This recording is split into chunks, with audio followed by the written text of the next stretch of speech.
The Panama Canal has long served as a critical trade route connecting the Atlantic and Pacific Oceans and facilitating the movement of trillions of dollars in cargo. However, it has recently faced significant challenges that have raised concerns, even prompting Elon Musk to weigh in on the matter. Once controlled by the United States, the canal was handed over to Panama in 1999. Since then, rising fees and tensions, including a notable threat from Donald Trump, have caused discontent among shipping companies. These developments have led to questions about what's really going on, prompting a deeper exploration of the situation. On December 22, Donald Trump provided a glimpse of his stance on the Panama Canal during a rally in Arizona, making headlines with his bold statements. He criticized Panama for imposing what he described as exorbitant fees on American ships using the canal. His remarks shocked many, with Trump arguing that these rising costs were making it increasingly difficult for American businesses to transport goods between the Atlantic and Pacific Oceans, negatively impacting the U.S. economy. Trump went as far as suggesting that if Panama didn't reduce these fees, the United States might consider reclaiming control of the canal. This startling proposal included a warning to Panamanian officials to be guided accordingly. The implications of such a move are profound, as the Panama Canal plays a pivotal role in international trade. As one of the busiest shipping routes in the world, any further fee increases could have far-reaching consequences for global commerce. Trump also highlighted concerns about countries like China benefiting from the current fee structure, suggesting that the high costs allowed China to maintain a competitive edge while American businesses faced disadvantages. In response, the president of Panama, José Raúl Mulino, firmly rejected Trump's remarks. He emphasized that Panama maintains full control over the canal and has no intention of relinquishing it to the United States or engaging in negotiations with Trump on the matter. His strong stance underscored the sovereignty Panama exercises over this vital waterway, sparking an intense exchange of opinions. Amid the escalating debate, Elon Musk, known for his innovative ventures and influence over U.S. government spending, offered his perspective on the issue. Sources close to him suggest that Musk believes Panama's decision to raise fees stems from several challenges it faces. These include a lack of fresh water, political tensions, security concerns, and other operational difficulties that have driven up the costs of maintaining the canal. Musk proposed that the fee hikes might not be part of a broader conspiracy but rather a reflection of Panama's efforts to address its financial struggles and sustain the canal's operations. The situation underscores the complex dynamics surrounding the Panama Canal, a crucial asset for global trade. With various stakeholders voicing their concerns and interests, the future of this vital waterway remains a topic of intense discussion and speculation. Elon Musk's comments might make sense from a business perspective, but they didn't exactly calm the situation. For many people, especially Trump's supporters, his remarks were seen as another instance of him being, well, Trump. For others, however, the situation felt like more than just a few harsh words. It seemed like a direct threat to another country's sovereignty. The backlash wasn't limited to Americans either. Panama's response was particularly intense, with President Mulino openly expressing his strong disapproval of Trump's remarks. This strong reaction caught many by surprise, hinting at deeper underlying tensions. The issue, it turns out, is rooted in a long and complex history between Panama and the United States, a history that stretches back more than 500 years, long before the Panama Canal even came into existence. To grasp the full weight of the current tensions, it's necessary to go back to 1513. That was the year when Spanish explorer Vasco Núñez de Balboa made a groundbreaking discovery. As he crossed the Isthmus of Panama, he realized that this narrow strip of land connected the Atlantic and Pacific Oceans. This discovery sparked a vision among explorers who imagined the potential of creating a passage between the two oceans. Balboa's idea, shared with others, was revolutionary. It proposed a waterway that could dramatically reduce the time needed for ships traveling between Europe and Asia. During that era, navigating the southern tip of South America was an incredibly treacherous ordeal. The seas were notoriously rough, and many ships attempting the journey never returned. Those that did brought back chilling accounts of violent storms, perilous waters, and encounters with what sailors believed were sea monsters. Given the dangers, the idea of a shortcut became even more appealing, and many explorers embraced the concept. However, despite the enthusiasm, actual progress was slow. The primary obstacle was the lack of advanced technology needed to create such a canal. The tools and machinery available at the time weren't sufficient for the enormous task of cutting through the land. Adding to the difficulty was the challenging terrain. The region was covered in dense jungles, marked by towering mountains, and plagued by an unforgiving tropical climate. The harsh conditions proved overwhelming for most of the explorers, who were unaccustomed to such an environment. It quickly became evident that building the canal was a far more complex endeavor than initially imagined. While the vision of a canal persisted, the execution would have to wait until technology and resources could catch up with the ambition. For centuries, the dream of a canal lay dormant. It wasn't until the late 19th century, over 300 years after Vasco's death, that anyone truly attempted to bring it to life. In 1881, a group of French explorers took on the challenge, inspired by advancements in technology that made the monumental task seem achievable. The French, having recently completed the Suez Canal in Egypt, saw this as a huge engineering success and set their sights on Panama, believing they could build a similar sea-level canal there. Armed with the right equipment and technical expertise, they faced the same unforgiving terrain that had defeated earlier explorers. The project was led by Ferdinand de Lesseps, a French engineer who had successfully overseen the Suez Canal. His previous achievement fueled optimism that building a canal in Panama would be straightforward. However, this confidence was misplaced. From the outset, the project was plagued with problems. Workers began falling ill almost immediately, succumbing to malaria and yellow fever. The tropical environment proved brutal, with diseases spreading rapidly. Within weeks, large numbers of workers had died, and it became evident that Ferdinand and his team had underestimated the challenges they faced. The climate was one of the biggest obstacles. Panama's tropical weather brought heavy rain, frequent landslides, and swarms of mosquitoes. These insects carried deadly diseases that decimated the workforce. Unlike the dry, arid conditions of Egypt, the dense jungle of Panama presented uneven slopes and thick vegetation, making it far more difficult to navigate and dig through than the flat desert terrain of the Suez project. Costs spiraled out of control. The combined toll of disease, the harsh terrain, and the specialized equipment needed to manage these challenges made the project significantly more expensive than expected. Anticipated corruption among higher-ups further compounded the problems, draining resources and leaving the project in disarray. Expenses soared while progress remained sluggish, turning the effort into a financial disaster. By 1889, just 8 years after it began, the project collapsed completely. Over 20,000 workers had died, the funds were exhausted, and little progress had been made. The endeavor was officially abandoned by December 1889, leaving behind a legacy of failure and heartbreak. Despite the French catastrophe, less than 20 years later, the United States took on the monumental challenge under the leadership of John Stevens, a renowned civil engineer known for his ability to deliver results. Efforts to construct the Panama Canal were revived. The question remained, could Stevens succeed where so many had failed, or would he join the long list of those who had tried and fallen short? At the dawn of the 20th century, U.S. President Theodore Roosevelt became deeply interested in completing the Panama Canal. He recognized the immense potential of having a shortcut between the Atlantic and Pacific Oceans, not just for trade but also for military strategy. The canal promised a faster route for transporting goods and troops, making it a valuable asset for both commercial and military purposes. However, there was a significant obstacle: the canal zone did not belong to the United States. While constructing the canal was one challenge, obtaining control over it was another. For Roosevelt's vision to succeed, the U.S. needed legal rights to the canal zone, a hurdle that previous countries attempting the project had failed to overcome. Securing ownership, or at least special rights, was critical to ensuring the canal's long-term benefits. Around the same time, Panama was engaged in a struggle for independence from Colombia. The U.S. saw this as an opportunity to intervene.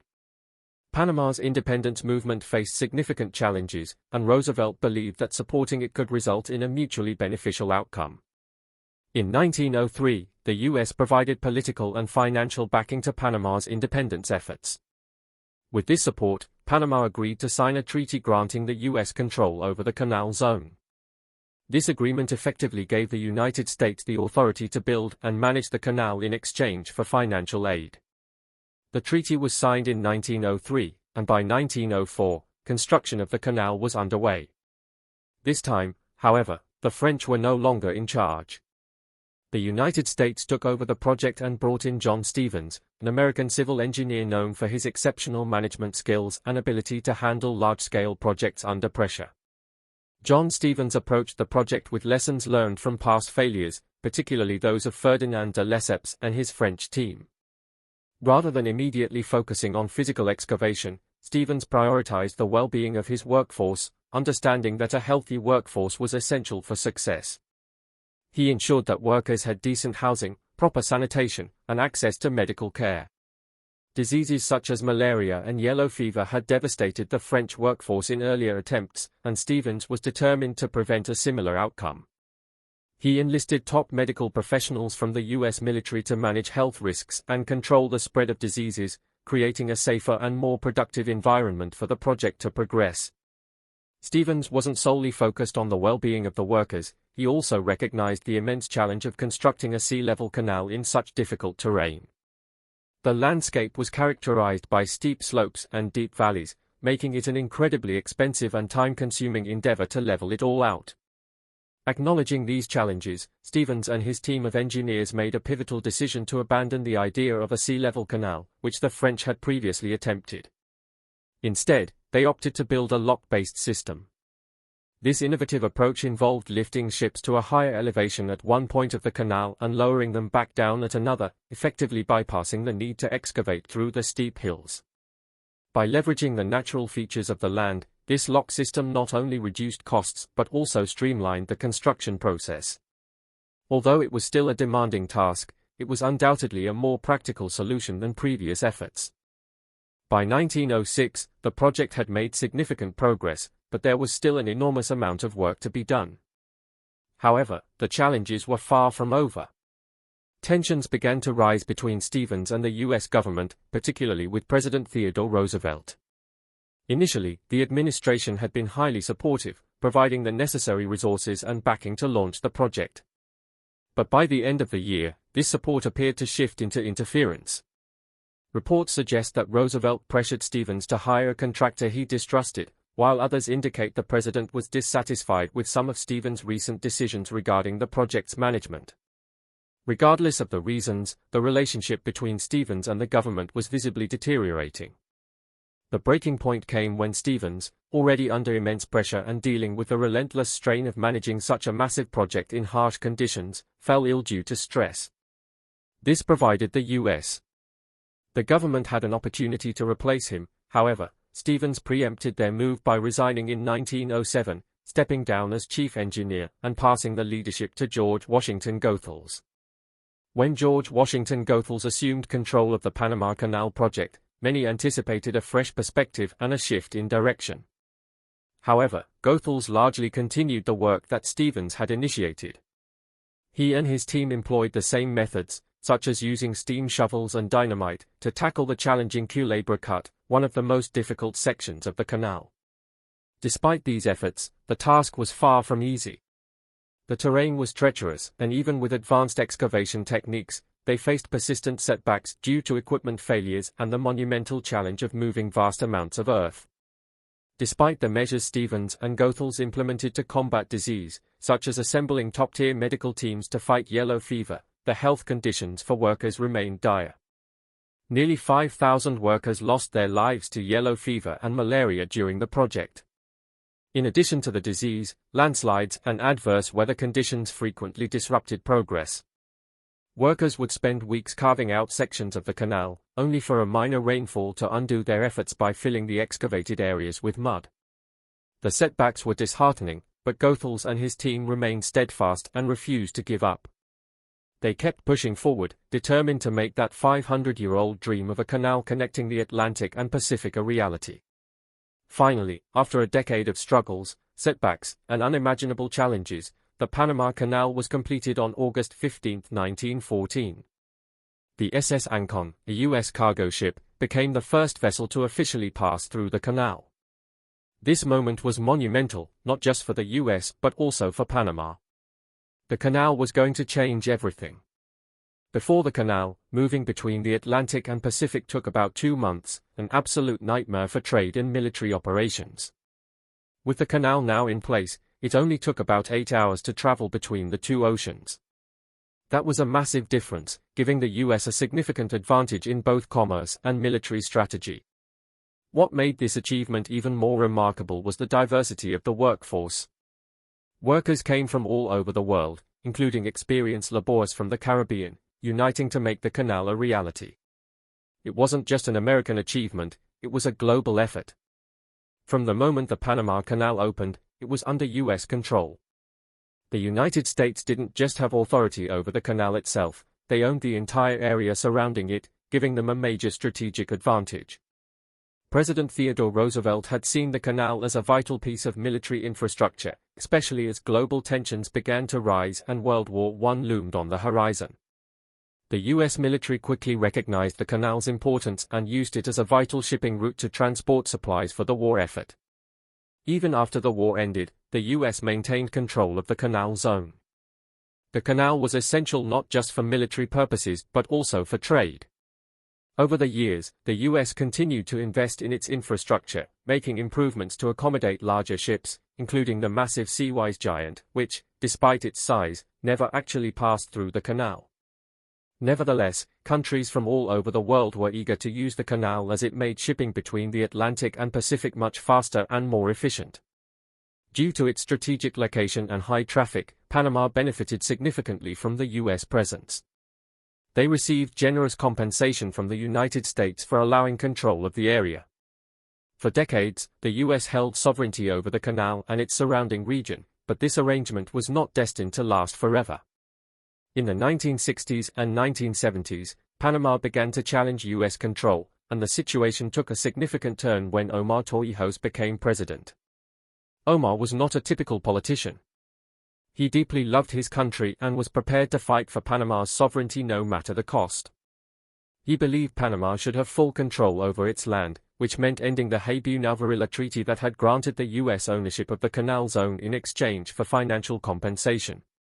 This marked the beginning of a new chapter in the history of the Panama Canal, one driven by Panama's determination to reclaim its land and sovereignty. Omar Torrijos wasn't about to let Panama remain under the shadow of US control forever.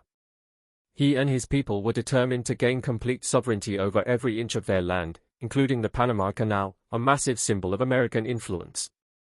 Torrijos knew that the canal was vital to Panama's future, both economically and politically, and he wasn't going to settle for anything less than full control.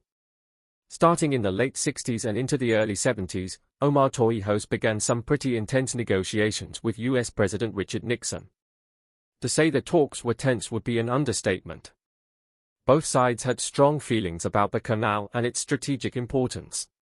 But after years of back and forth, they finally reached an agreement in 1977. This was when the Torrijos-Carter treaties were signed, which granted Panama more legal rights over the canal. The US still had a significant presence and influence, but it was a step in the right direction for Panama. Over the next 2 decades, Panama's control over the canal continued to grow. They gained more and more rights, with the ultimate goal of full ownership. Every year, Panama's position became stronger, and the US presence slowly diminished. Finally, on December 31, 1999, Panama officially gained full control and ownership of the canal, marking the end of an era. The canal was now Panama's to manage, and it was a massive win for the country. But even though the handover was a huge milestone, tensions were far from over. Once Panama gained full control of the canal in 1999, they didn't waste any time making some major changes. The first thing they did was raise the fees that shipping companies had to pay to use the canal. And this wasn't just a small bump, it was a big one. The tolls almost doubled, which definitely made waves in the shipping industry, especially among American companies like Lifeline and Costco Shipping. These companies weren't just any players, they were huge contributors to the US economy, moving tons of cargo between oceans. The Panamanian government argued that the hike was necessary to fund maintenance and improvements to the canal. They pointed out that the infrastructure needed to be upgraded to handle bigger ships in the future, which would, in turn, benefit everyone. But of course, the shipping companies weren't thrilled about this. They grumbled about the higher fees, but at the end of the day, they had no choice but to pay up. Over time, the shipping companies got used to the higher fees, though they definitely didn't like it. But the story didn't end there. As the years went on, the tolls kept rising. By the mid-2000s, the situation was getting out of hand. The shipping companies were not happy, and some even started holding private meetings with the Panama Canal Authority to figure out ways to make the tolls more manageable. More affordable. It was clear that something needed to change, but the Panamanian government wasn't backing down. Then came 2016 when the Panama Canal Authority hit everyone with another massive price increase. This time, it was too much for many companies to swallow, and the backlash was even louder. US shipping companies were especially vocal, criticizing the increases and calling for some kind of solution. The tolls were climbing faster than anyone had expected, and with no signs of slowing down, it felt like the canal's growing costs were becoming a serious issue for American businesses. So when the Panama Canal Authority was asked why they kept raising the tolls, their answer was pretty straightforward: they needed the extra cash to fund the ongoing expansion project. They had promised that the canal would be upgraded, and by the end of 2016, the project was finally completed. The canal was bigger, better, and ready to handle even more traffic, especially with the new set of locks designed for larger ships. However, as expected, the tolls didn't return to their previous rates before the project began. In fact, the price hikes just kept coming. By early 2020, the toll increases were still not slowing down. For instance, in 2023, any ship under 65 feet had to pay over 10% more just to pass through, and it didn't stop there. By 2025, the fees were expected to jump by almost 30%. Shipping companies had no choice but to accept the new rates, even though they weren't happy about it. Many people started to realize that under US control, tolls had mostly stayed the same for nearly 4 decades. It wasn't until Panama took full control that prices started to climb, particularly after the 70s. This shift in pricing didn't sit well with many, and it eventually led to some heated discussions, one of the biggest moments being when Donald Trump decided to speak out about it. When Donald Trump spoke out about Panama, he didn't hold back. He accused the Panamanian government of overcharging shipping companies using the canal and even went as far as threatening to take control of the waterway if they didn't stop. He suggested that Panama was playing favorites with China, implying that the Chinese government might be influencing Panama's decisions regarding the canal. It wasn't just about the tolls anymore, it seemed like Trump was getting at something bigger. The Panamanian government wasn't pleased with Trump's comments. President José A. Mulino came out swinging, defending Panama's sovereignty over the canal. He made it clear that Panama had full control and there was absolutely no outside influence, especially not from China. As far as he was concerned, the matter was settled, and there were no plans to renegotiate with the US about the canal. The country wasn't about to give up its rights to the waterway or let anyone push them around. Mulino didn't just stop there. He also addressed Trump's complaints about the rising toll fees. He explained that the price increases weren't arbitrary, they were carefully calculated by experts who took into account the cost of operations, maintenance, and market conditions. The fees were necessary to keep the canal running smoothly, ensuring that it would continue to be a sustainable resource for both Panama and the shipping companies. It was pretty predictable that Elon Musk would have something to say about all this drama with the Panama Canal.